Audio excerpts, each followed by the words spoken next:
Bienvenue à la Startup Academy. Est-ce qu'il y a des personnes qui sont là pour la première fois? Waouh! Donc c'est votre première fois d'entrer dans le bâtiment. Vous vivez à Yaoundé quand même? Vous êtes nouveau dans la ville.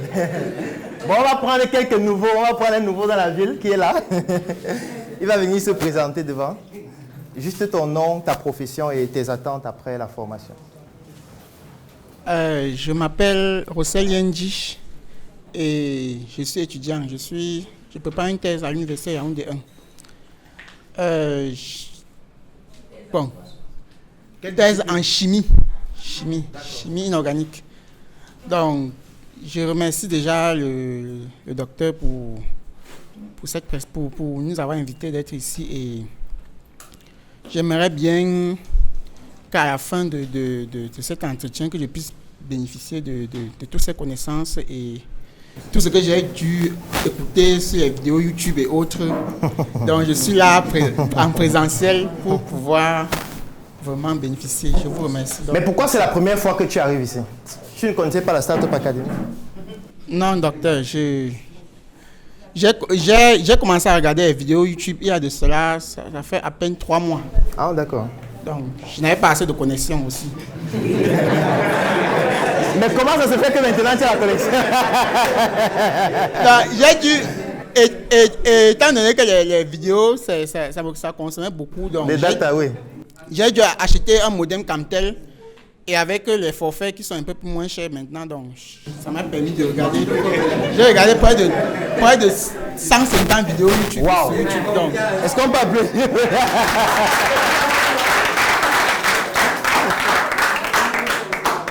Je vous remercie vraiment beaucoup pour tout ce que vous faites. Vraiment, c'est ça qui m'a poussé à être ici aujourd'hui. Et j'aimerais vraiment assister à plusieurs autres. J'espère bien que je vais y arriver. Bon, on va applaudir pour lui. Merci beaucoup. Un autre nouveau, une personne qui est là pour la première fois, oui.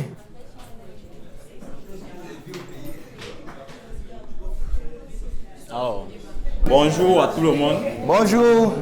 Je suis Dylan Jubgan 2, étudiant en chimie à l'université de Yaoundé 1. Attends, vous êtes dans la même classe? Non, je suis même son apprenant en fait, parce qu'il me répète aussi là-bas à l'université. Ok.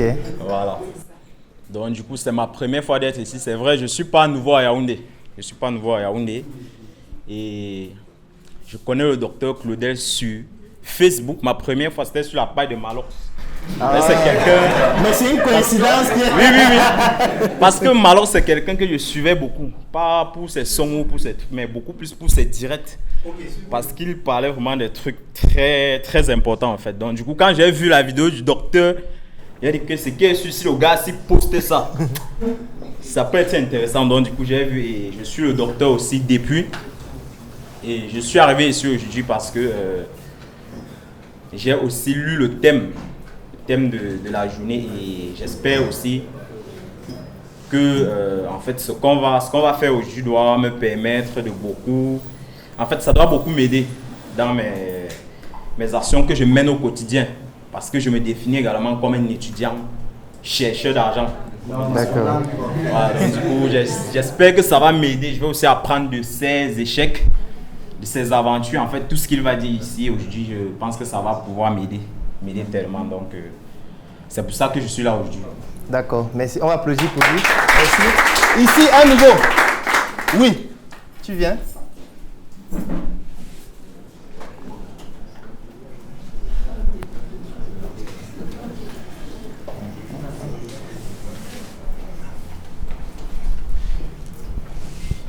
Bonjour tout le monde. Bonjour. Je suis Abdurrahman Aboubakar et moi je ne suis pas étudiant.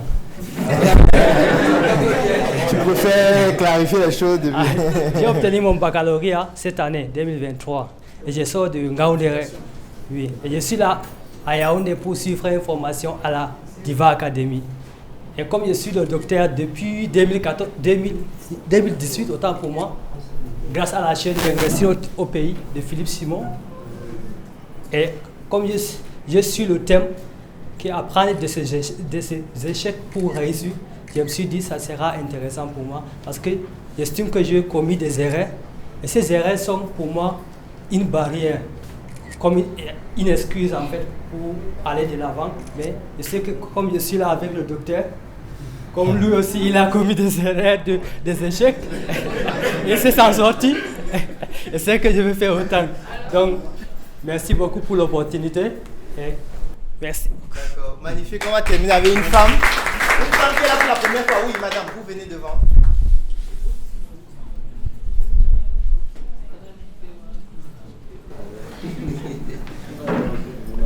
Bonjour docteur. Bonjour. Bonjour tout le monde. Moi c'est Mala Farah Vanessa Lerel. Je suis étudiante en droit des affaires et des entreprises à l'université de Yaoundé 2. Je suis là pour ma première fois. Ça fait 3 jours, je dirais, que je suis tombée sur une vidéo du docteur Claudel. Ne me demandez pas comment j'ai fait pour ne tomber qu'avant-hier. Je ne sais vraiment pas. Donc, je suis tombée sur une de ces vidéos et honnêtement, j'étais séduite en fait. J'ai dit, ok, voilà, il faut que j'y aille. Et hier, quand j'étais sur Facebook, j'ai vu l'annonce qui parlait de la rencontre d'aujourd'hui. Donc, si je suis là, c'est particulièrement par curiosité en fait. Je suis venue découvrir en personne le docteur Nombissi. J'espère qu'à la fin de cet entretien, j'aurai tiré beaucoup de leçons en fait. Merci. D'accord, merci beaucoup. Il faut trouver un moyen de vous asseoir, vous qui êtes debout là, parce que on va finir à 22h15. Je ne sais pas si vous allez rester debout. Est-ce qu'il y a des gens qui sont déjà fatigués du fait d'entendre l'heure de la fin? Comme ça, vous rentrez maintenant, vous permettez à ceux qui sont debout déjà. Est-ce qu'il y a des gens qui estiment que c'est trop long? Que ajouter. Est-ce qu'il y a des gens qui vivent chez leurs parents? Il faut faire des SMS. Maintenant, pour dire maman, vraiment. C'est vrai qu'on a dit 14 heures, mais là, je viens d'apprendre quelque chose là, donc je vais rentrer demain matin. Excuse-moi. J'ai fauté et voilà. Donc, merci beaucoup pour vous d'être là aujourd'hui. C'est vrai que ça fait longtemps que je n'ai pas donné une messe entrepreneuriale. Ce qu'il faut noter, c'est que la messe entrepreneuriale a été créée en 2019 à la Startup Academy. Et le but, au départ, c'était, étant donné que nous, on s'ennuyait un peu le dimanche, puisque nous, on ne part pas à l'église, on se disait, bon, est-ce qu'on peut même faire dimanche? On dit, bon, est-ce qu'on ne peut pas créer notre messe? Comment ça fait en sorte qu'on sorte aussi de la maison et puis on s'en va aussi à la messe.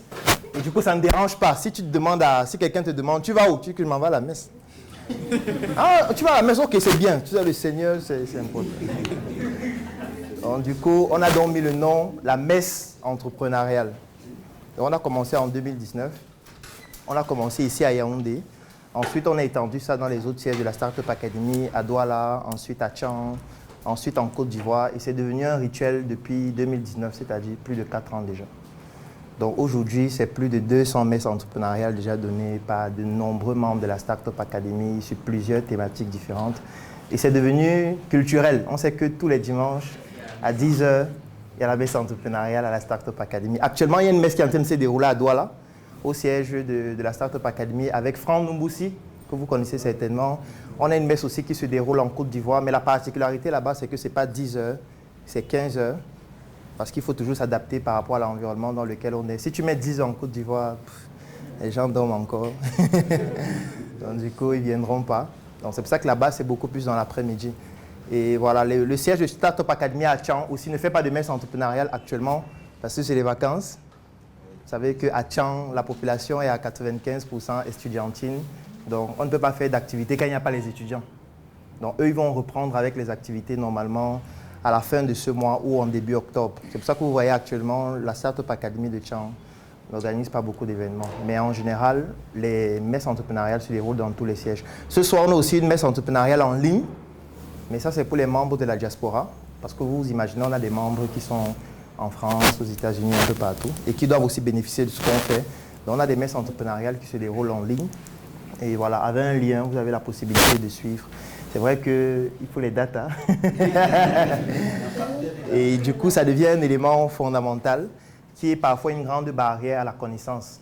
Parce qu'aujourd'hui, la connaissance est accessible, mais pour y accéder, il faut de l'argent. Avant, c'était caché. Avant, on cachait la connaissance. Aujourd'hui, c'est disponible, mais pour aller chercher, il faut un petit investissement. Ça peut être du temps, Parce que vous imaginez, qui a déjà lu un livre de 500 pages? Ouais, qu'on n'est pas nombreux. Parce que s'il faut lire le livre de 500 pages, ça demande un certain temps quand même. Et le livre de 500 pages que tu lis parfois, ça parle uniquement du pouce. Un livre sur le pouce, 500 pages. Ce n'est pas sur le corps humain. Donc quand tu finis de lire ça, tu as peut-être 15% de connaissances uniquement sur le pouce. Donc si tu veux comprendre comment le genou fonctionne, c'est un autre livre. Si tu veux savoir comment... Le cerveau, alors, il n'y a pas un livre. Le cerveau, ce sont les encyclopédies.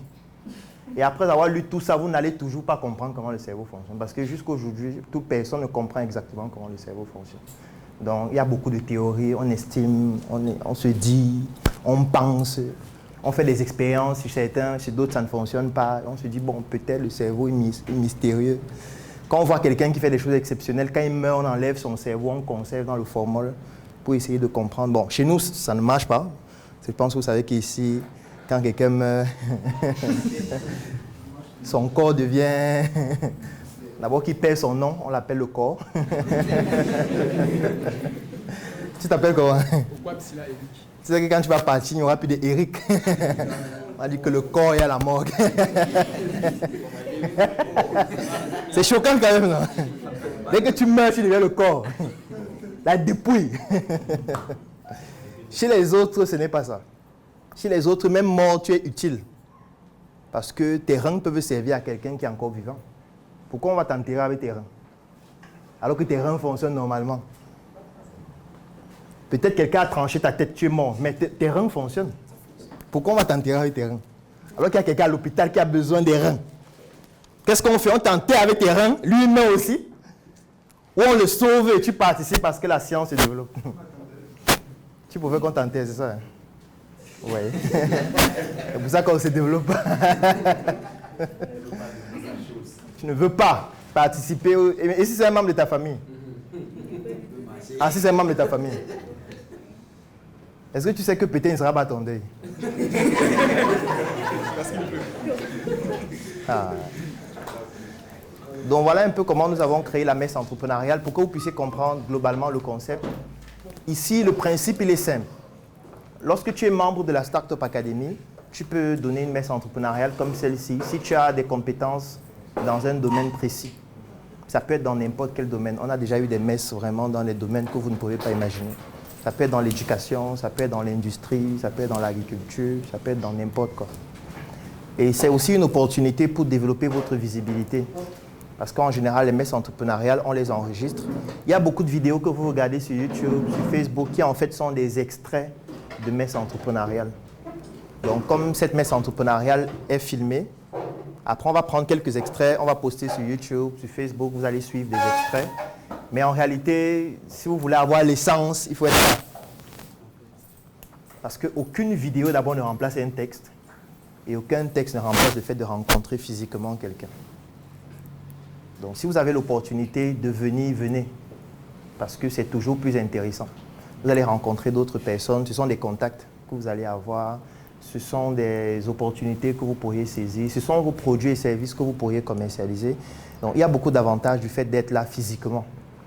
C'est pour ça que moi j'aime les événements en présence physique. Donc si vous voyez un événement, surtout que c'est gratuit en plus. Donc vous avez les talks en semaine, vous avez la messe entrepreneuriale le week-end. Donc quand vous pouvez, venez.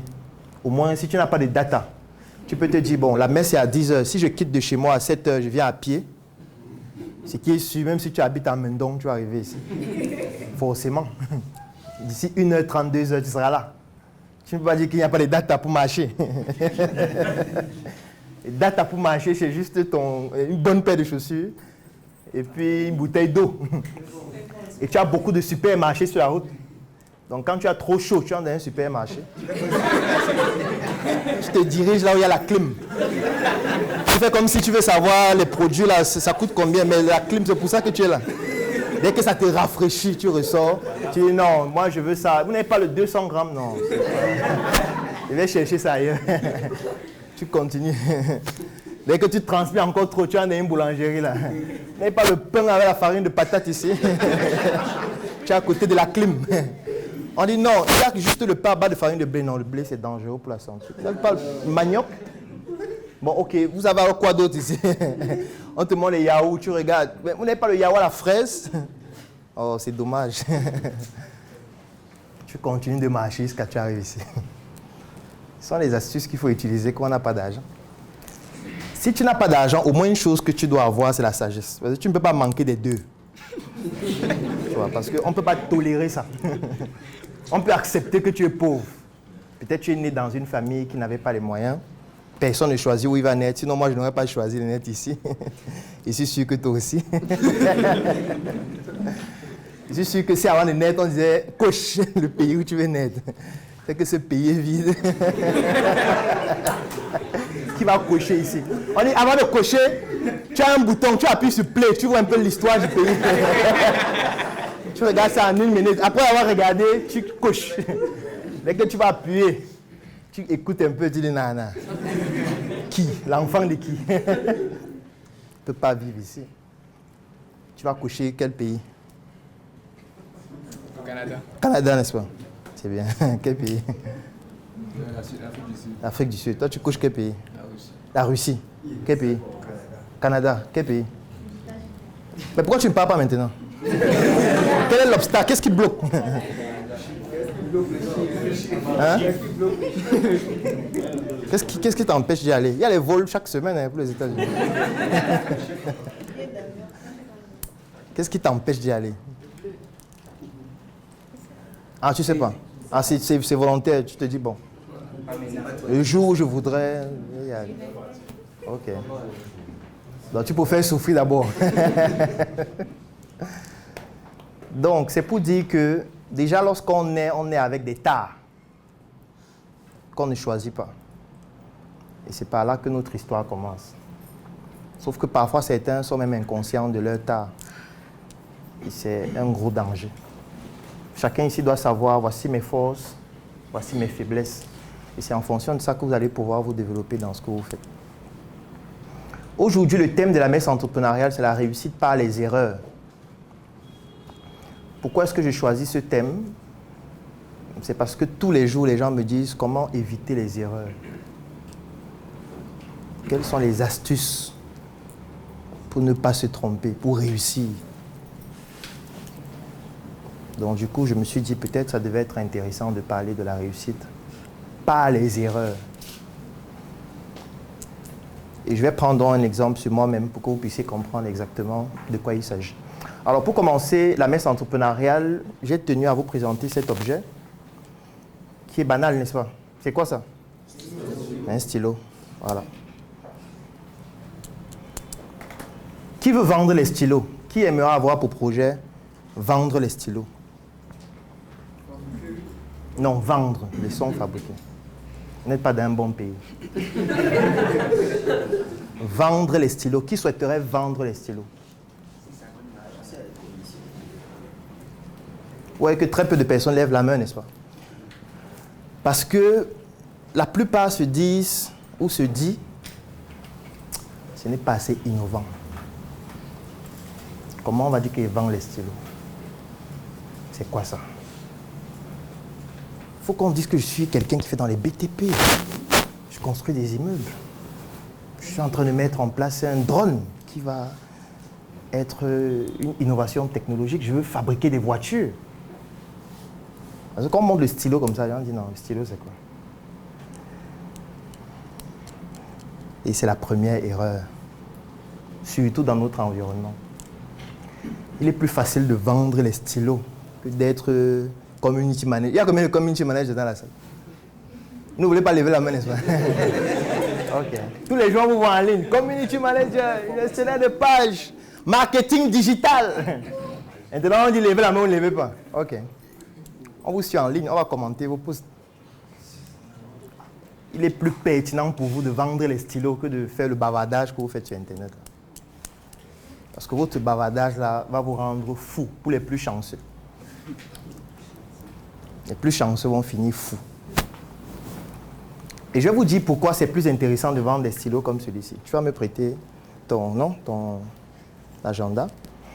Alors, pourquoi j'ai choisi ce stylo? C'est parce qu'il est assez intéressant. Nous sommes dimanche, la rentrée commence demain. Et ce stylo-ci peut faire des merveilles à l'école. Pour une raison qui est simple. Alors, nous sommes à la messe entrepreneuriale. Je vais écrire bonjour.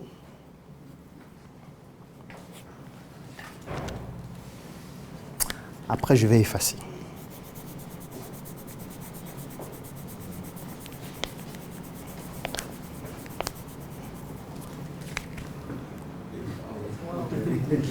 Intéressant, n'est-ce pas? Qui veut vendre les stylos?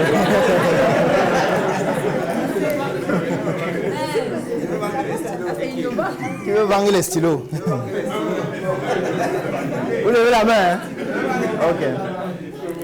Et gardez là mon stylo parce que vous là.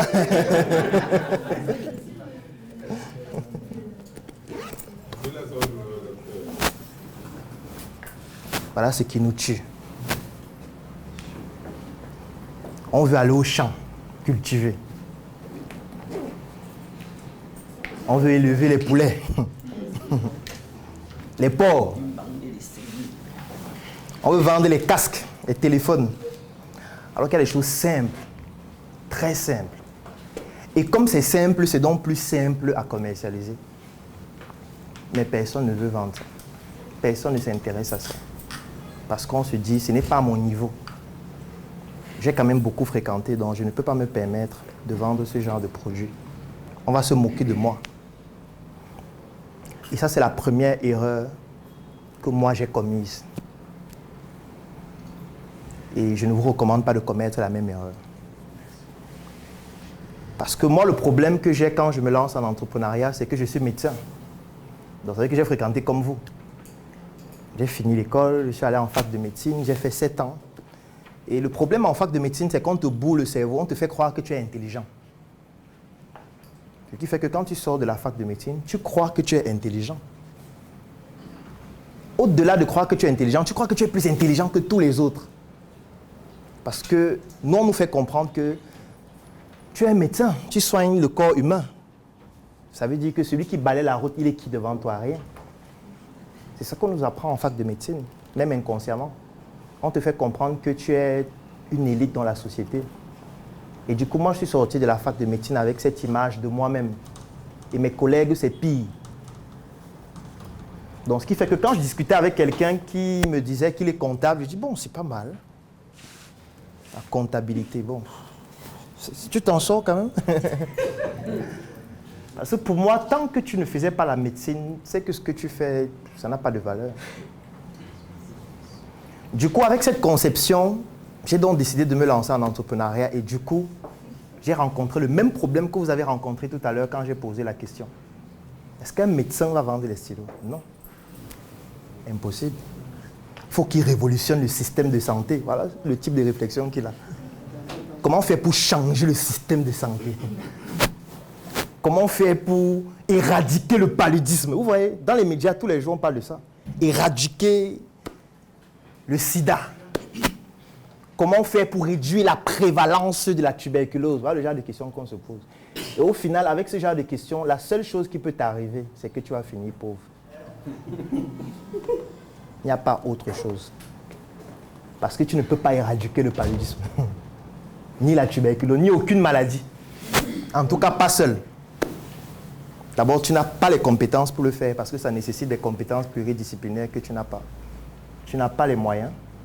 Tu n'as pas le pouvoir de décision pour pouvoir impacter sur la manière dont le système de santé est géré. En réalité, l'impact que tu as est très faible, très infime. Donc, du coup, tu es en train de te poser des questions qui vont te conduire à des réponses qui ne te produiront aucun résultat intéressant. Sauf que moi, j'étais dans ce piège-là. Et je suis resté dans ce piège pendant 5 ans.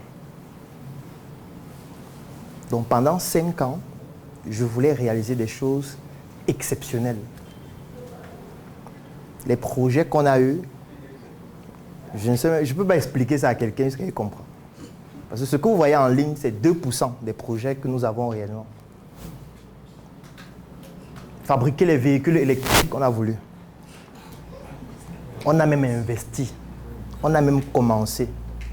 J'ai publié même des vidéos dessus sur Internet. On a fait des maquettes, on a fait des algorithmes d'intelligence artificielle.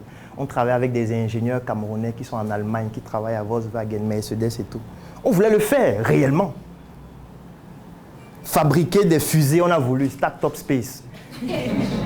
Les plans, je les ai dans ma machine. On se disait qu'il faut qu'on fabrique une fusée qu'on va envoyer dans l'espace. Ou alors un satellite. On ne peut pas continuer d'utiliser la technologie des autres pour appeler ou se connecter sur Internet. Il faut qu'on ait pour nous. On a voulu. On a voulu construire des routes intelligentes. Ça veut dire le genre de route où quand tu roules avec ton véhicule, ça charge le véhicule. Par induction, un peu comme vous chargez vos téléphones sans fil. On a voulu le faire. Et que tu n'as plus besoin de brancher ton véhicule électrique. Tu as ta voiture, tu roules sur un goudron qui recharge instantanément par induction. On a voulu. Je vous dis qu'on a voulu faire ce genre de choses pendant 5 ans. Après un jour, on s'est dit, est-ce qu'on se pose vraiment les bonnes questions? Parce que depuis 5 ans qu'on fait ça, il n'y a pas de résultat. Est-ce qu'on a fabriqué la voiture? Non. Est-ce qu'on a construit la route? Non. Est-ce qu'on a fabriqué la fusée? Non. Est-ce qu'on a fabriqué les satellites? Non. Est-ce que même la craie, on a pu fabriquer? Non. Est-ce que le chocolat, on a pu fabriquer? Non. Et on s'est dit, est-ce que finalement, ce ne sont pas les questions qui ne sont pas bonnes? C'est pour ça que je vous recommande une science qui s'appelle la questiologie. C'est l'art de se poser les bonnes questions. Normalement, on devrait faire la philosophie depuis la maternelle. Dans un bon système éducatif, la philosophie devrait commencer à la maternelle. Parce qu'à la maternelle, l'enfant se pose déjà les questions philosophiques auxquelles personne n'a de réponses, même pas ses enseignants. Quand un enfant pose la question à sa mère, « Comment je suis né ?» Elle dit, tu es juste né comme ça. Mais je suis juste né comme ça. D'où venons-nous? Une question qui énerve. Mais pourquoi vivons-nous? L'école sert à quoi? Ce sont des questions qui sont purement philosophiques. Et tout ce qu'on dit, non, ça te permet de t'éduquer. Oui, mais éduquer pour faire quoi? Voilà les gens qui sont éduqués, qui sont au quartier depuis 20 ans. Éduque-toi d'abord. Tu vas comprendre ça après. Tu es encore trop jeune pour comprendre. Non. Il n'y a pas d'âge pour faire la philosophie. Et c'est après s'être posé les mauvaises questions pendant 5 ans qu'un jour on s'est dit, il est temps de se poser les bonnes questions. Et lorsqu'on a commencé à se poser les bonnes questions, on a décidé d'observer notre environnement et de faire les choses différemment. Et quand je parle de faire les choses différemment, ça peut vraiment vous causer beaucoup de problèmes. C'est pour ça que entreprendre, c'est mental. Avant d'être financier, avant d'être physique ou tout le reste. Je suis certain que plus de 90% des personnes dans cette salle sont en train de faire des projets qui correspondent à des mauvaises questions. Comme moi, au départ. Et l'impact des mauvaises questions est fatal. Parce que ça peut vous déprimer totalement. Puisque quand vous vous posez une mauvaise question, vous allez forcément aboutir à une mauvaise réponse. Et cette réponse-là, vous y allez investir du temps, de l'argent. Vous allez consacrer toute votre vie, pendant plusieurs années parfois. Et il peut être fatal de se rendre compte après 2 ans, 3 ans, 5 ans, 10 ans, qu'en fait on s'était posé la mauvaise question au début. Et qu'on était en train d'aller très rapidement, mais dans la mauvaise direction. Donc, premier exercice que vous allez faire durant cette messe, c'est de vous poser la question qui est celle de savoir, est-ce que je me suis posé la bonne question avant de lancer mon projet? Aujourd'hui, je suis graphiste. Est-ce que je me suis posé la bonne question avant de devenir graphiste? Aujourd'hui, je suis écrivain. Est-ce que je me suis posé la bonne question avant de conclure que la réponse ou la solution, c'est d'être écrivain? Aujourd'hui, je suis commerçant. Est-ce que je me suis posé la bonne question? Est-ce que l'activité que je suis en train de faire actuellement correspond à notre environnement? Est-ce que la manière dont je finance mon projet correspond exactement à la meilleure façon de le faire en fonction du contexte dans lequel je me trouve? Et lorsque vous allez faire cet exercice, vous allez tout relativiser désormais. Parce que, et là je vais parler à ceux qui sont accros des vidéos en ligne, y compris les miennes, il faut regarder toutes les vidéos avec un filtre. Parce que les vidéos ne s'adressent pas à tout le monde. Parfois, ce qu'on dit dans la vidéo ne vous concerne même pas. Et vous allez donc commencer à appliquer des choses qui ne correspondent pas à votre réalité. Parce qu'une vidéo, c'est un extrait qui parfois est extrait d'un contexte. Et du coup, vous pousse à comprendre des choses qui ne correspondent pas à ce que vous vivez. Vous voyez qu'au début, j'ai donné le thème. Et c'est ce thème que je suis en train de développer. Du coup, il y a des exemples que je prends pour mieux illustrer le thème. Si vous êtes sur Internet, vous regardez une partie d'un exemple. Par exemple, j'ai pris le stylo tout à l'heure, j'ai écrit, ensuite j'ai effacé. Si vous êtes en ligne, vous ne regardez que cette partie. Vous n'êtes pas en train de comprendre ce qu'on dit en fait. Vous ne comprenez pas. Vous allez peut-être vous dire, c'est une bonne opportunité. Il faut aussi que j'achète le stylo si je commence à vendre. Ça veut dire que tu es en train de te poser non seulement la mauvaise question, et tu es en train d'aboutir à une mauvaise réponse, une mauvaise solution et un mauvais projet qui ne te correspond pas. C'est pour ça qu'il faut lire intégralement. C'est pour ça que je déconseille les vidéos même. Les vidéos, ça doit être l'approfondissement d'une lecture. Parce que celui-ci, quand il disait tout à l'heure qu'il a suivi 150 vidéos, en fait, il a suivi 150 extraits de vidéos dénués du contexte. Ça veut dire que lui, il a essayé de se créer un contexte lui-même pour essayer de comprendre ce qu'on dit. Mais en réalité, ce n'est pas la vérité. Je vais prendre un autre exemple qui est même récent. Dernièrement, j'ai posté sur Internet une vidéo où j'étais avec la sénatrice Mami Nyanga et le PDG de Dove. Et j'ai failli mourir de rire quand je lisais les commentaires. Parce que 99,9% des commentaires montraient que les gens ne comprennent rien à ce qu'on dit dans la vidéo. Absolument, ils ne comprennent rien. Mais je ne peux pas leur expliquer ce que c'est parce qu'ils sont hors contexte, presque tout le monde. Mais ils sont convaincus qu'ils comprennent. Jusqu'à je voyais des gens dire vraiment comment c'est possible qu'un DG ne connaisse pas la direction pour déposer un dossier. C'est inadmissible, il est incompétent. Il dit waouh, si on couchait là où on est à la naissance, c'est que je devais dire que je ne veux pas naître. Parce que même coucher là, même les États-Unis ne veulent pas. On est dans un monde de fous, des malades mentaux, qui sont habillés en costume tous les matins, en grosse robe, se baladent mais avec la tête qui est dans les nuages. Et c'est ça le problème. Ça veut dire que vous regardez des choses qui sont hors contexte. L'autre jour, je débattais avec un monsieur, je lui disais, qu'est-ce qui te prouve que la vidéo d'Ali Bongo, ce n'est pas une intelligence artificielle? Il dit non, comment tu peux dire ça? Il dit que non, je pose seulement la question, non, je ne sais pas. Qu'est-ce qui prouve que ce n'est pas une intelligence artificielle? Qu'est-ce qui prouve qu'on n'a pas fait la vidéo même 6 mois avant? Et que dès que ça s'est produit, on a balancé ça sur les réseaux sociaux et puis lui il ne peut pas répondre puisqu'on l'a arrêté. Il ne peut pas dire que ce n'est pas moi. Il dit, ah dis donc, tu es tout là dans tes réflexions. Non, je ne suis pas dans mes réflexions. On cause, non. Comment est-ce que je suis dans mes réflexions? Je demande seulement, je ne connais pas la réponse. Je pose juste la question. Il dit, de toutes les façons, ça s'est déjà fait. Je dis que je n'ai pas dit que ça ne s'est pas fait. Je demande. Et si c'était une intelligence artificielle? En fait, on est dans un monde qui est biaisé totalement. Et quand le monde est biaisé, vous devez pouvoir utiliser vos propres outils pour le décrypter. Sinon, vous allez le décrypter avec les outils des autres qui ne correspondent pas à votre réalité.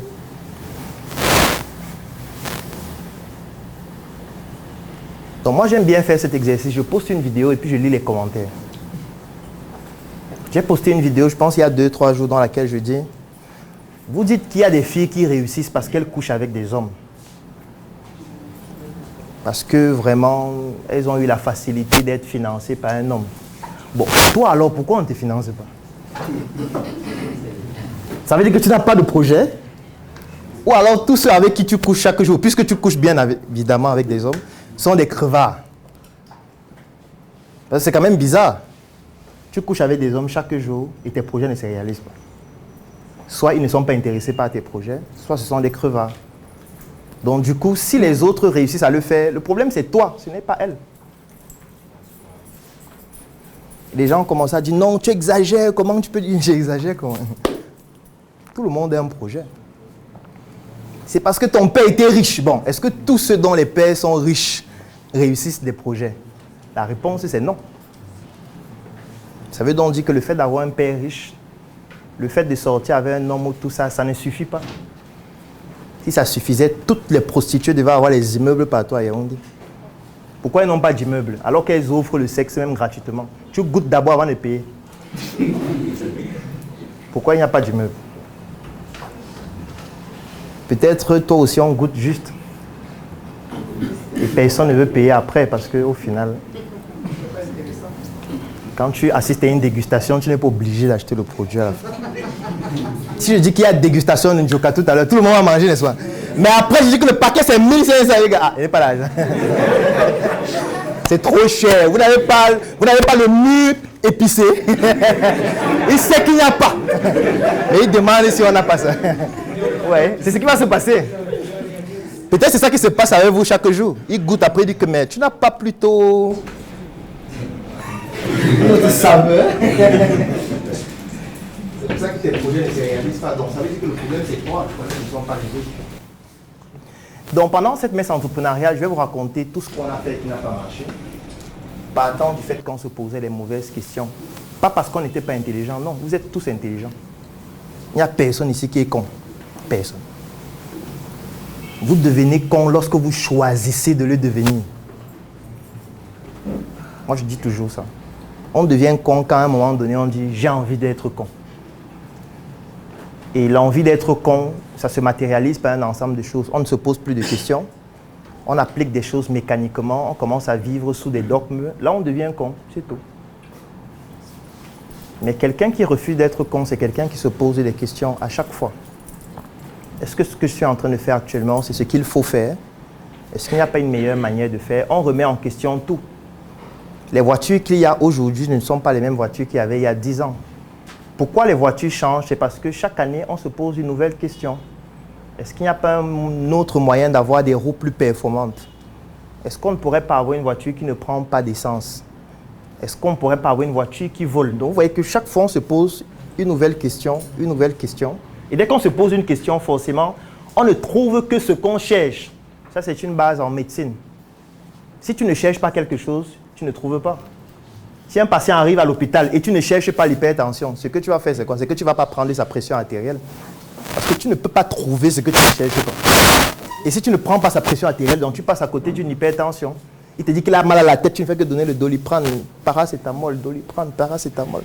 Alors qu'il est peut-être à 16 de tension. Donc il aurait juste fallu lui mettre un brassard et de comprendre qu'en fait ces maux de tête découlent d'une hypertension artérielle et directement la solution est totalement différente. Différente au point où le paracétamol ne sert à rien, puisqu'il n'entre pas dans la prise en charge. Et c'est la même chose dans la vie de tous les jours, c'est la même chose dans nos projets.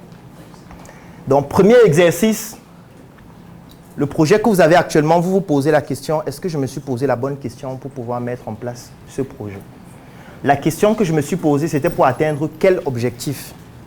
Est-ce que depuis que j'ai commencé à mettre sur pied ce projet, je suis en train d'atteindre cet objectif-là? Si oui, à combien de pourcents? Depuis combien de temps? Si cet objectif n'est pas en train d'être atteint, ça veut dire que vous n'êtes pas sur la bonne question. Il faut donc changer de question.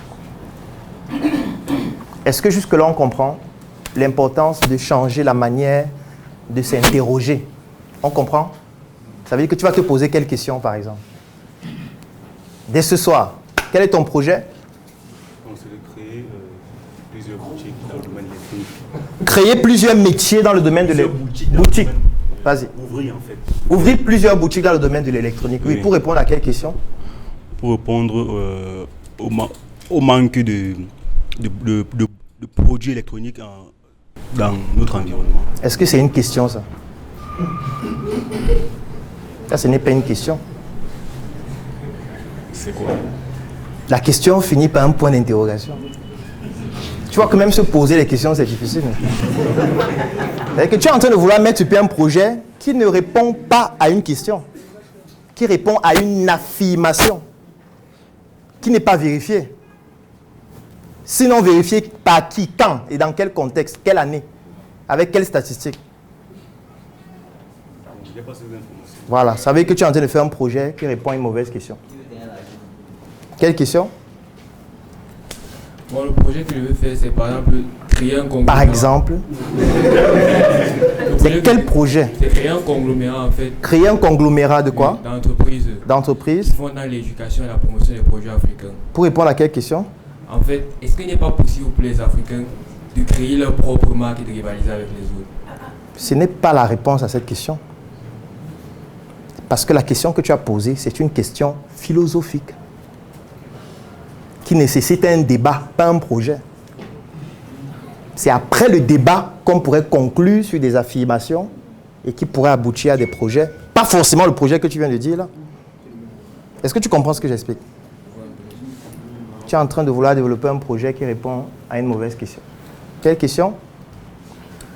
Je vais me poser la question de savoir, est-ce que ma boutique de bijoux que j'ai au marché à Cassia, est-ce qu'il n'y a pas un moyen pour pouvoir améliorer les choses? Tu es en train d'aller trop vite en besogne. Tu as déjà ouvert la boutique, n'est-ce pas? C'était pour répondre à quelle question? Bon, les produits de beauté, bon, je vends les bijoux, les produits de beauté, donc, parce que au moins c'est 90% des femmes. Pour répondre le problème. Bon. Ton institut là, c'est une solution qui répond à quelle question que tu t'es posée avant? Bon, à la question de satisfaire les femmes. Les femmes t'ont dit qu'elles ont quel problème? En fait, il y a beaucoup la demande au niveau des bijoux parce que. Est-ce que c'est une question?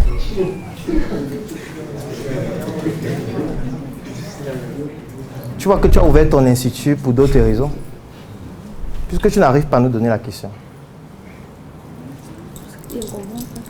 Non, tu comprends. C'est juste que tu n'as pas fait cet exercice. C'est pour ça que c'est difficile. Oui, c'est justement. Ton institut, n'est-ce pas? C'est une solution. Oui. À quelle question que tu t'es posée? En mathématiques, quand on dit exercice 1, résoudre l'équation 2x plus 1 égale à 0. Oui. Tu donnes la solution, n'est-ce pas? Oui. C'est parce qu'il y a une question. Donc tu es en train de répondre à cette question avec ta solution. Donc ton institut là, ça répond à quelle question? À la question d'avoir de l'argent. L'avoir de l'argent n'est pas une question. Sinon, tu pourrais aussi te prostituer. Ce n'est pas forcément ouvrir l'institut. Oui, pourquoi tu ne te prostitues pas, par exemple? Ça ne fait pas partie. Ça veut dire que ce n'est pas la question. Tu comprends ce que j'explique? Pas très bien. Qu'est-ce que tu ne comprends pas? Je ne comprends pas vraiment la question. Donc tu ne sais pas pourquoi tu as ouvert l'institut? Je sais pourquoi. Pourquoi? Pour avoir de l'argent. Est-ce que c'est le seul moyen d'avoir de l'argent? Bon, c'est ce que j'ai trouvé mieux. Ça veut donc dire que tu n'as pas la bonne question. Parce que si c'est juste pour avoir de l'argent, tu peux avoir de l'argent en demandant de l'argent en route. Non. Tu peux aller à la poste centrale, tu dis pardon, j'ai perdu mon porte-monnaie. Je veux 100 francs. Si tu fais comme ça et tu as 10 personnes par jour, ça fait quand même 1000 francs par jour. Quelqu'un peut même donner 10 000 parce que tu es bien habillé. Je ne peux pas faire. Tu ne peux pas le faire. Pourquoi? Bon, pourquoi tu fais l'institut? Tu as une formation?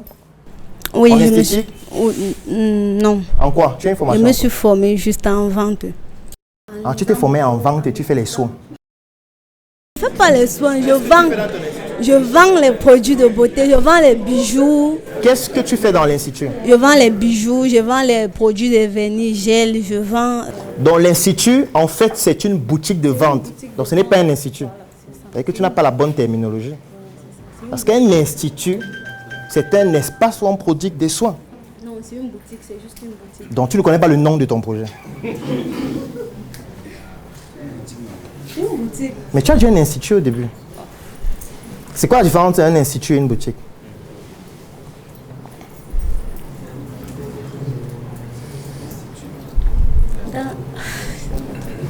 Bon, pourquoi tu ne vends pas en ligne? Pourquoi tu as ouvert une boutique? Je vends également en ligne. Pourquoi tu ne vends pas seulement en ligne? Ce serait peut-être moins coûteux. Seulement en ligne, c'est pas facile. Amazon n'est qu'en ligne. Hein.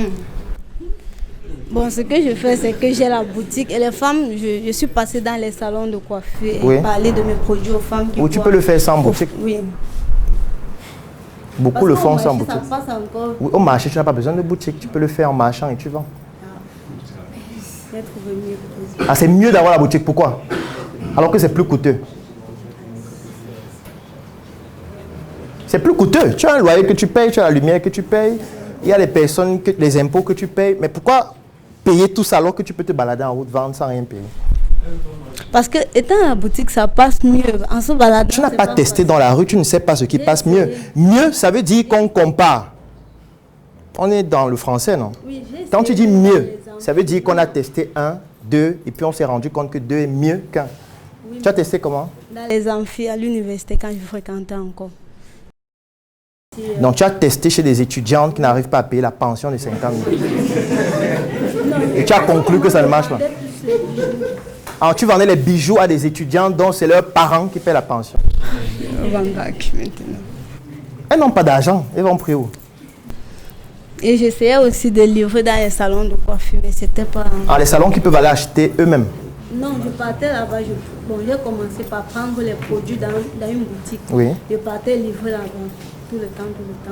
Et ça ne marchait pas? Ça marchait quand même, mais avec le temps, j'ai vu que c'était mieux d'avoir ma propre boutique. Je pars, elles viennent là-bas acheter et je pars livrer pour d'autres. Et ça marche mieux? Ça marche mieux. Tu es satisfaite? Oui, bon, pour le moment. D'accord. Bravo. Est-ce qu'on peut applaudir? Alors, moi, j'ai plutôt une question à vous poser. J'aimerais savoir... C'est quoi la question que vous avez posée avant de mettre sur pied votre marque de vêtements sur mesure? Étant donné que sur mesure fait plus dans le Made in Africa, alors qu'il y a déjà d'autres marques africaines. Pourquoi vous avez décidé de... Quelle question vous avez eu à vous poser avant de mettre sur pied votre marque? Tu comprends maintenant pourquoi la messe va finir à 22h. Parce que tu n'as parlé que de sur mesure, il y a beaucoup d'autres projets. C'est pour ça qu'on a organisé la messe. C'est pour répondre à cette question. En fait, on a organisé la messe pour répondre à la question que tu viens de poser, mais dans plusieurs projets. Ça marche? D'accord. Ok. Et là, nous sommes en train d'introduire le thème. Pour introduire le thème, un des éléments importants, c'est de savoir se poser les bonnes questions. J'ai expliqué ce que c'est. J'étais donc en train de prendre quelques exemples pour que vous puissiez comprendre à quel point parfois on lance des projets qui ne sont pas basés sur des bonnes questions. Donc, le but de ce que je suis en train de faire, qui peut paraître comique, mais c'est le but parce que c'est plus ludique et sur le plan didactique, c'est beaucoup plus intéressant que si j'allais au tableau, je commençais à expliquer des choses qui devaient fatiguer tout le monde. Ça permet à ce que vous puissiez vous rendre compte du fait que se poser les bonnes questions, c'est important. Et dès que vous vous rendez compte de ça, je peux maintenant commencer le thème. Ça marche? D'accord, parfait. Oui? Non, on a terminé avec ce jeu. Il y a beaucoup de jeux. On finit à 22h, il n'y a pas de 22h15. Donc ceux qui sont fatigués, vous pouvez lever dès maintenant et vous partez. Est-ce qu'il y a quelqu'un qui est fatigué déjà? Ah, vous êtes fatigué? Oui, vas-y. Bonjour tout le monde. Je suis Bonjour. obligé déjà de me présenter. Bonjour docteur. Vous avez... La dernière fois qu'on s'est vu, désolé, je suis obligé de faire ceci. C'était à Bastos, en Super U. Et donc, j'ai eu à voir plusieurs de vos vidéos, lire plusieurs de vos textes. J'ai même écouté votre chanson. Je revenais de mes cendres. Et donc, ce jour, je vous ai dit, je sais qu'il n'y a pas de hasard et ça fait 2 ans que je sais que je tourne en rond dans ma vie, financièrement seulement, je précise. Mais sinon, intellectuellement, j'ai appris beaucoup de choses et je me suis rendu compte que, généralement, heureusement vous avez dit, je me pose souvent les mauvaises questions. Et ma question, elle est personnelle. Comment est-ce que je pourrais gagner de l'argent à coup sûr, chaque jour? Et, s'il vous plaît. Et de façon à ce que ça réponde aux besoins des gens et... Comment dirais-je encore? De façon naturelle. Voilà. Et moi, je suis électronicien de formation. Aujourd'hui, je fais des installations de GPS dans les véhicules, électro-autoradio Android et les caméras de surveillance également. Et donc, j'ai commencé à répondre à cette question aussi parce que quand vous posez une question, le cerveau, ce que lui fait, il cherche aussi la réponse automatiquement. je me dis, pourquoi je ne serais pas boulanger? Mais première chose, je n'ai pas de compétences. Deuxième chose, je réfléchis avec le temps et l'âge. Donc, il y a beaucoup de contraintes. Et je suis venu ici, personnellement, pour élargir mon horizon d'opportunités, si je peux dire ainsi. Et j'ai été en contact de vous ce jour pendant quelques minutes. Vous étiez en train d'échanger avec des grandes personnes. Ce que j'ai remarqué, c'est que quand vous êtes auprès de gens qui ont plusieurs connaissances ou une certaine expertise, même de façon, si je peux dire, innocente, vous grandissez. Le jour là, j'ai dit que je vais vous rencontrer lorsque j'aurai grandi, j'estime. Et heureusement, les choses arrivent aujourd'hui comme une coïncidence dans ma vie. J'ai vu, vous avez posté une messe gratuite. Et donc, j'ai dit, waouh, il faut que je saisisse cette chance pour être avec vous aujourd'hui. Et je sais, déjà jusqu'ici, j'ai encore acquis beaucoup. Merci vraiment. Et j'ai encore tellement à dire, je bavarde beaucoup. Merci beaucoup. Ok, merci. Alors,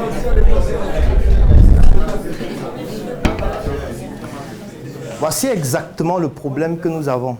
C'est pour ça que j'ai voulu que le thème soit la réussite par les erreurs. Il a posé quelle question? Il a posé cette question en combien de temps? C'est un gros problème qu'on a. C'est un gros problème. Et on remarque beaucoup ça pendant les conférences. Quelqu'un dit, lève le doigt. Question, on lui donne le micro. Alors, je m'appelle Armand Atefak. J'ai eu un parcours brillant dans le domaine de l'aéronautique. Depuis 8 ans, j'ai travaillé à Camerco. C'est vrai que c'est très difficile là-bas. Nous essayons de nous battre pour pouvoir satisfaire les clients. Je travaille avec une assistante qui s'appelle Mireille. Mireille, c'est une femme brillante qui fait un travail extraordinaire. Et c'est vrai que depuis que j'ai commencé à suivre votre conférence, je suis marqué par votre parcours. Vous avez fait la médecine, vous avez... Mon frère. Est-ce que tu peux poser la question? Parce que moi, j'appelle ça les parasites du cerveau. Je m'explique. Parce que c'est la même chose qui va se produire quand vous allez vouloir vous poser des questions concernant votre projet. Il y aura des parasites qui vont faire que vous allez vous agripper sur la mauvaise chose et développer ça. Si tu as une question à poser, comment on fait pour gagner de l'argent chaque jour? Point. C'est tout. Il faut être précis, concis. Plus on est précis et plus ce qu'on met en place comme solution est chirurgical. Encore qu'à la question qui est celle de savoir comment gagner de l'argent chaque jour, c'est une question qui n'est pas précise. Gagner de l'argent chaque jour. D'abord, c'est quoi l'argent? Est-ce que vous savez qu'un numéro de téléphone, c'est de l'argent? Oui, parce que l'argent, la définition littérale, c'est toute valeur monétaire. Et une valeur monétaire, ça peut être un numéro de téléphone. Une valeur monétaire, ça peut être un terrain. Une valeur monétaire, ça peut être votre base de données ou toute autre chose qui peut être cette fois transformée en monnaie. La monnaie qui est maintenant les billets. Et maintenant, il y a plusieurs types de monnaie. La monnaie peut être électronique, elle peut être fiduciaire, qu'on peut physiquement détruire comme les billets de banque. Elle peut être scripturale, privée et tout ce que vous voulez. Donc la question n'est pas précise. Quand tu dis comment gagner de l'argent chaque jour, je peux te donner un numéro de téléphone et tu viens de gagner de l'argent. Je te donne chaque jour un numéro de téléphone. C'est à toi d'aller transformer ce numéro de téléphone en monnaie que tu vas utiliser pour la convertir ou alors pour effectuer une transaction avec le boutiquier en lui demandant le pain au chocolat. Le boutiquier ne veut pas le numéro. Le boutiquier, quand il s'est posé sa question, c'est pas qu'il veut les numéros à la fin de la journée, non. Il veut les billets. Il ne veut même pas le momo. Il dit que va effectuer le retrait. Tu viens avec l'argent physique là que je vais arrêter et voir d'abord si c'est un bon billet. Donc la question n'est pas bien posée. Et même si la question était bien posée, il faut bien délimiter le montant. Parce que c'est combien que tu veux gagner par jour? 5 000, 500 000, 500. Parce qu'en fonction de la question, les réponses ne sont pas les mêmes. Quelqu'un qui se pose la question, je veux gagner 500 000 francs par jour à partir de lundi prochain, le 22, c'est pas septembre 2023. Il ne va pas avoir les mêmes actions que celui qui veut gagner 50 000. Non. Donc vous voyez que le simple fait de se poser la mauvaise question pousse à des mauvaises actions, à un mauvais projet. Imagine alors si tu n'as même pas de montant. Tout ton objectif, c'est juste de gagner de l'argent chaque jour. Alors, ce qui va se passer, c'est que quand tu vas réfléchir aux solutions, tu vas aussi réfléchir à des solutions vagues. Et c'est comme ça que tu vas tomber sur la mécanique que tu vas commencer à faire, ou je sais pas, la plomberie, parce que tu vas te dire, du moment où je peux gagner de l'argent et je gagne seulement. Non, ce n'est pas une bonne question. Et même pour pouvoir mettre en place ce genre de solution, il faut se poser plusieurs questions. Dès que tu t'es posé la question concernant le montant que tu veux gagner par jour, il faut se poser la question sur les compétences que tu as. Quelles sont mes compétences? Tu les listes. Ces compétences peuvent me permettre de faire quelle activité? Tu listes les activités possibles grâce aux compétences que tu as déjà. En fonction des activités que je peux faire, quelles sont les activités que je peux démarrer en dépensant le moins de ressources, qu'on appelle les activités efficientes? Tu listes. Cette activité, je peux démarrer ça dès maintenant sans avoir besoin d'investir parce que je sais le faire. Cette activité, peut-être, il faut ouvrir la boutique. Cette activité, il faut que j'ai le capital, ainsi de suite. Et c'est en fonction de tout cet algorithme de questions que tu te poses que tu verras la meilleure activité à faire. Sauf que très peu de personnes se posent ces questions. On se dit, je veux gagner de l'argent chaque jour. D'accord, qu'est-ce qui est possible là? J'ai vu qu'on peut être community manager. D'accord, allez, c'est lancé. Venez avec vos pages. Vous voyez? Après, quelqu'un devient... Les plus chanceux vont finir fous. Ça, c'est ceux qui sont chanceux. Les plus chanceux, après peut-être 2 mois, 6 mois, il aura des clients, hein, les gens vont le contacter. Oui, j'ai vu que tu es community, voilà ma page. C'est combien? 25 000 le mois. Allez, encaissez, Momo. Tu as aussi ta page, 50 000. Il gagne de l'argent chaque jour, n'est-ce pas? Sauf que maintenant, le client appelle me et dit, tu n'as pas publié hier, là. Qu'est-ce qui se passe? Tu sais quand même que c'est 1 mois, non? Il commence à dire, mon père est mort. J'avais deuil. Mon ami, il n'y a pas de mon père est mort quand tu as mon argent. Aucun décès n'est permis. Tu dois faire le travail pour lequel j'ai payé. Ton père n'est pas de ma famille. Qu'il meure ou qu'il vive, je suis désolé, mais ça ne me dit rien. Ou tu me rembourses, ou tu fais le travail. Tu commences à dire, vous voyez, les Africains sont toujours comme ça. Non, ce n'est pas une question des Africains. C'est une question du fait qu'on ne sait pas poser la bonne question ou les bonnes questions. Et je suis sûr que la plupart d'entre vous, les activités que vous êtes en train de faire actuellement ne correspondent pas aux bonnes questions à se poser concernant votre profil. Est-ce que tu comprends? En fait, tu n'es pas en train de te poser les bonnes questions. Tu es en train de faire un travail qui peut-être ne répond pas à la réelle question que tu te poses. Et le plus gros problème aussi, c'est que parfois, il y a des questions qui sont tabous, qu'on n'arrive pas à se poser à soi-même. Qu'on refuse d'admettre que ce sont des questions qu'on devrait se poser soi-même. Ça devient donc des questions refoulées qui vont se matérialiser dans notre comportement et notre attitude au quotidien, même inconsciemment. Est-ce que vous savez qu'il y a des personnes qui aiment le sexe et qui aimeraient avoir un rapport sexuel au moins 2 fois par jour? Oui, comment il dit? Il dit que 2 fois c'est petit. Ça veut dire que c'est un problème pour lui. Ça veut dire que lui, s'il veut avoir une partenaire, la question qu'il doit se poser, c'est: est-ce que ma partenaire est capable de supporter un rythme, c'est-à-dire une fréquence de rapport sexuel d'au moins 2 rapports par jour? C'est la question qu'il doit se poser avant d'avoir une copine. Et la copine doit répondre à cette question. Parce que s'il voit juste une fille en route, il dit, elle me plaît. Et puis ils commencent à sortir ensemble. Ce qui va se passer, c'est quoi? C'est qu'il y aura des frustrations. Des frustrations, en fait, qui sont de ton fait. Parce que tu ne t'es pas posé la bonne question avant. Donc, il y a beaucoup de projets qu'on développe comme ça qui, en réalité, ne répondent pas à des bonnes questions. Et c'est ça qui nous pousse, en général, à commettre des erreurs qui peuvent être fatales. Ça ne veut pas dire que le fait de se poser les bonnes questions empêche de commettre des erreurs, non. Mais sauf que vous allez commettre des erreurs sur le chemin qui correspond à votre réussite, parce que chacun de nous a sa réussite. Donc, on va faire un premier exercice qui consiste à ce que chacun se pose 2 questions concernant son projet. Donc, vous allez considérer que le projet que vous avez actuellement, il n'existe pas, parce qu'il est beaucoup plus facile de repartir de zéro que de corriger ce qui existe déjà. Je pense que tous les ingénieurs vont vous dire la même chose. Si vous avez une maison qui est déjà construite, vous entrez dans la maison, il n'y a aucune aération. Parfois, vous arrivez dans une maison, il est 11h30, mais il faut allumer pour voir. Et tu es dans la maison, tout est noir le matin. Tu entres dans la chambre, c'est comme si c'est une cellule qu'on a construite. Et les gens, chaque jour, entrent dans leur cellule, ferment la porte, et tu as construit ta cellule toi-même, avec ton argent. Et chaque jour, tu entres dans ta cellule, tu fermes. Tu n'as pas besoin d'éteindre, puisque c'est déjà dans le noir. Et tu dors dans ta cellule. Même si tu cries là-bas, même si tu meurs, on va découvrir ça peut-être 2 jours après. Et parfois, quand tu arrives, tu vois comment la personne te dit « Je voudrais faire des rénovations. »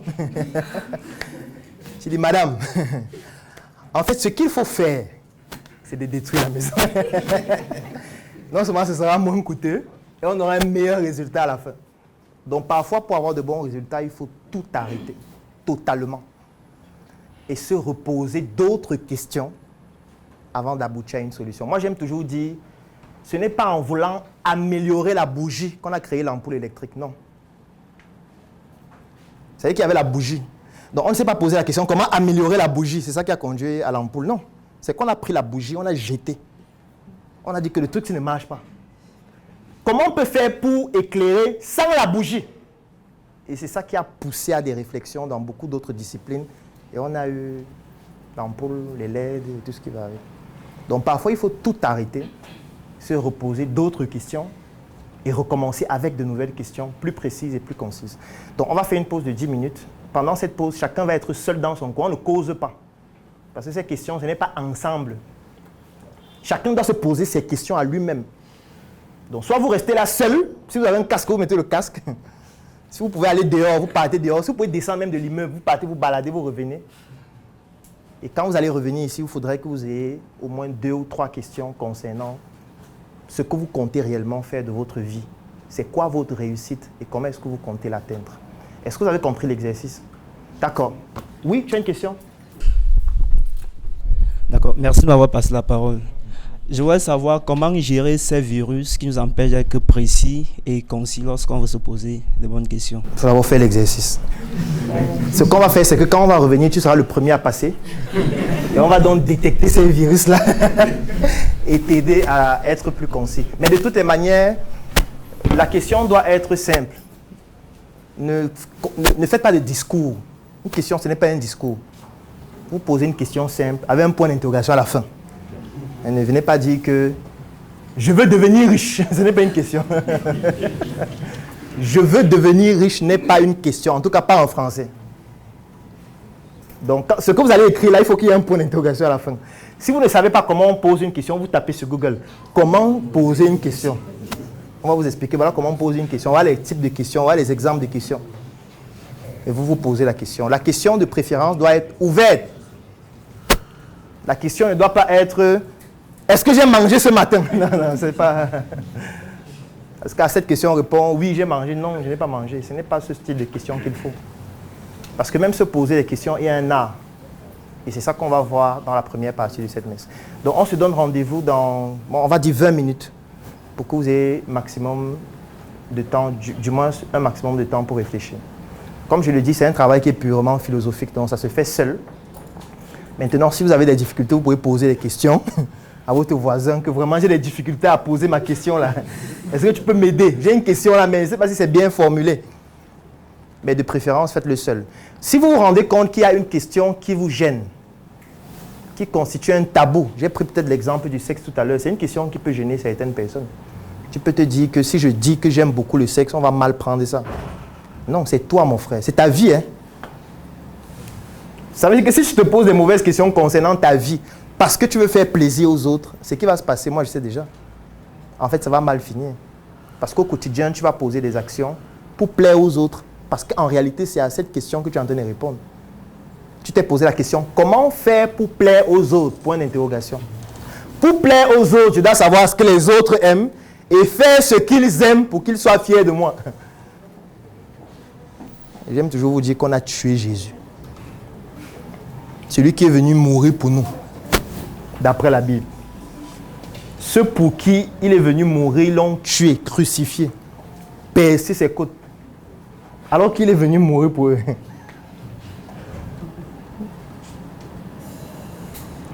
Il y a d'autres qui ne croient même pas en lui. D'autres posent même la question, qui lui a dit qu'on veut qu'il meure pour nous? Il devait d'abord demander notre avis. Là, tu ne peux pas venir comme ça, tu meurs pour nous, et on ne sait même pas.